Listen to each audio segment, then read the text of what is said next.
Cinema ലോകത്തെ ഞെട്ടിക്കുന്ന ഒരു വാർത്തയായിരുന്നു ഇന്ന് പുറത്തു വന്നിരിക്കുന്നത്.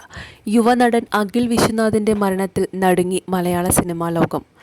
30-കാരനായ അഖിലിനെ വീടിനുള്ളിൽ തൂങ്ങി മരിച്ച നിലയിൽ കണ്ടെത്തുകയായിരുന്നു. സിനിമാ പ്രവർത്തകനായ മനോജ് കുമാറായിരുന്നു ഈയൊരു വിയോഗ വാർത്ത പങ്കുവച്ചത്. എന്ത് പണിയാടാ അഖിലെ നീ കാണിച്ചത് എന്ന വാചകങ്ങളോടെയായിരുന്നു അദ്ദേഹത്തിൻ്റെ പോസ്റ്റ്. അഖിലിൻ്റെ വിയോഗത്തിൽ അനുശോചനം രേഖപ്പെടുത്തി സംവിധായകൻ സനൽകുമാർ ശശിധരൻ പങ്കുവച്ച കുറിപ്പും വേദനയിൽ ആഴ്ത്തുന്നതായിരുന്നു. 2019 സംസ്ഥാന ചലച്ചിത്ര പുരസ്കാരം ലഭിച്ച സനൽകുമാർ ശശിധരൻ ഒരുക്കിയ ചോല എന്ന ചിത്രത്തിലൂടെയായിരുന്നു അഖിൽ വിശ്വനാഥ് ശ്രദ്ധ നേടുന്നത്. ജോജു ജോർജും അനുശോചനം രേഖപ്പെടുത്തിയിട്ടുണ്ട്. ഈയൊരു വാർത്ത ഹൃദയം പിളർക്കുന്നതാണ്. ചോലയിലെ നായകൻ അഖിൽ വിശ്വനാഥ് ആത്മഹത്യ ചെയ്തു എന്ന് കേൾക്കുന്നു. ആ ചെറുപ്പക്കാരൻ ആത്മഹത്യ ചെയ്യുമെന്ന് വിശ്വസിക്കാൻ എനിക്ക് കഴിയുന്നില്ല. വളരെയധികം പ്രതിഭയുള്ള ചെറുപ്പക്കാരനായിരുന്നു അയാൾ. എന്താണ് സംഭവിച്ചത് എന്ന് അയാളുടെ അടുത്ത സുഹൃത്തുക്കൾ തിരക്കുക. അഖിൽ ജീവനൊടുക്കിയെന്ന വാർത്ത ഹൃദയം തകർക്കുന്നു. ഇല്ലായ്മകളുടെ പടുകുഴിയിൽ നിന്ന് സിനിമയിലേക്ക് വന്ന വ്യക്തിയാണ് അയാൾ. ചോല എന്ന ഒരൊറ്റ സിനിമ മാത്രം മതിയായിരുന്നു അയാൾക്ക് മലയാള സിനിമയിൽ അഭിനേതാവ് എന്ന നിലയിൽ ചുവടുറപ്പിക്കാൻ. അതുണ്ടായില്ല. ആ സിനിമയെ ഒതുക്കിയതോടെ ആ ചെറുപ്പക്കാരൻ ഉൾപ്പെടെ ആ സിനിമയിലൂടെ പ്രതിഭ തെളിയിച്ച നിരവധി പേരുടെ ഭാവി പ്രതീക്ഷകളാണ് ഇരുട്ടിലായിപ്പോയത്. അഖിൽ ജീവനൊടുക്കിയെന്ന് എനിക്ക് വിശ്വസിക്കാൻ സാധിക്കുന്നില്ല എന്നാണ് ആ പോസ്റ്റ്. അയാൾ അടുത്തിടെ തുടങ്ങാനിരിക്കുന്ന OTT എന്നൊരു സിനിമയിൽ അഭിനയിക്കാൻ തയ്യാറെടുക്കുകയായിരുന്നു എന്നറിയുന്നു. ഒരുപാട് സങ്കടം തോന്നുന്നു അഖിൽ.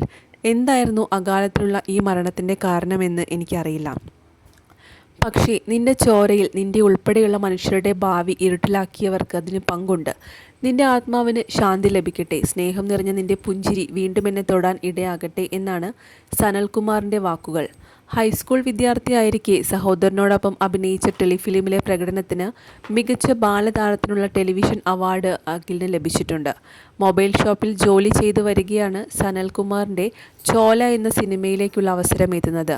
നടി നിമിഷ സജയനും നടൻ ജോജു ജോർജും പ്രധാന വേഷങ്ങളിലെത്തിയ ചോല വെനീസ്, ജനീവ, ടോക്കിയോ രാജ്യാന്തര ചലച്ചിത്രമേളകളിൽ കയ്യടി നേടിയ സിനിമയാണ്. ചോലയ്ക്ക് ശേഷം ഓപ്പറേഷൻ കഴിഞ്ഞ ദിവസം രാവിലെയാണ് അഖിൽ സ്വന്തം വീട്ടിൽ ജീവനൊടുക്കിയത്. രാവിലെ അമ്മ അവനെ കണ്ടിരുന്നു. അപ്പോഴവൻ അച്ഛൻ്റെ റൂമിലേക്ക് പോവുകയായിരുന്നു. സുഖമില്ലാതെ കിടക്കുന്ന അച്ഛനോട് പതിയെ സംസാരിക്കുന്നതും യാത്ര പറയുന്നതും അമ്മ കേട്ടിരുന്നു. കുറേ വട്ടം അവൻ അച്ഛനെ ഉമ്മ വെച്ചു. അതിനുശേഷം തൊട്ടടുത്ത മുറിയിലെത്തി അവിടെ കിടക്കുകയായിരുന്ന അനിയനെ ഏറെ നേരം നോക്കി നിന്നു. എന്താണ് അവന് പറ്റിയതെന്ന് മനസ്സിലാക്കാതെ അമ്മ പുറത്തുപോയി. തിരികെ വീട്ടിലെത്തിയ സമയത്ത് കണ്ടത് മകൻ്റെ ചേതനയറ്റ ശരീരമാണ്. ചലച്ചിത്ര പ്രവർത്തകനായ മനോജ് കുമാറിനെ വിളിച്ച് അഖിലിൻ്റെ അനിയനാണ് മരണവിവരം ആദ്യം പങ്കുവച്ചത്. അദ്ദേഹത്തിനും അത് വിശ്വസിക്കാനായില്ല. ചെറുപ്പം മുതൽ അഖിലിനോട് അടുപ്പമുണ്ടായിരുന്നയാളാണ് മനോജ്. അദ്ദേഹമാണ് പിന്നീട് സംവിധായകൻ സനൽകുമാർ ശശിധരനെ വിവരം അറിയിച്ചത്. ഞങ്ങളുടെ മാങ്ങാണ്ടി യാത്രയായി എന്നാണ് മനോജ് കുമാർ ഫേസ്ബുക്കിൽ കുറിച്ചത്. പിന്നാലെ ഈ വാർത്ത ഹൃദയം പിളർക്കുന്നതാണെന്ന് സനൽകുമാർ ശശിധരനും പ്രതികരിച്ചു.